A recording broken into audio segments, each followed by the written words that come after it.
guys, tingnan nito guys, itong kotse na nabangga ng truck, tinalagkad talaga ng truck guys.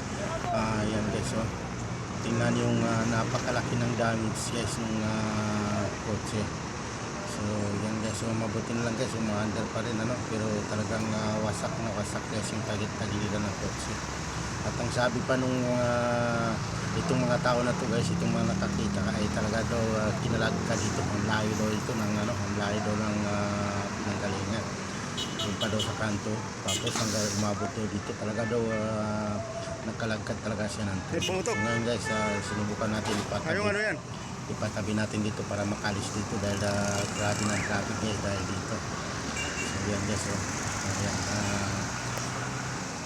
ayan, may patabi na natin guys. Tingnan mo yung nangyari sa truck guys, yan guys, tapos talagang wasak guys. Tapos tingnan mo ito nangyari dito sa kotse guys, talagang wasak na wasak yung tagiliran guys. Yan, talagang hindi mapapakinabangan yung dalawang pinto. Yan, hanggang sa ulo, hanggang sa ulo ng sa punitan, talagang yung tagiliran natin talagang grabe na nangyari. So ngayon guys, dadalhin ito sa traffic bureau. Dadalhin namin ito sa traffic bureau guys dahil sa hindi kaya naayusin dito ng pag-uusap yan. Talagang malaking nangyari sa kotse guys.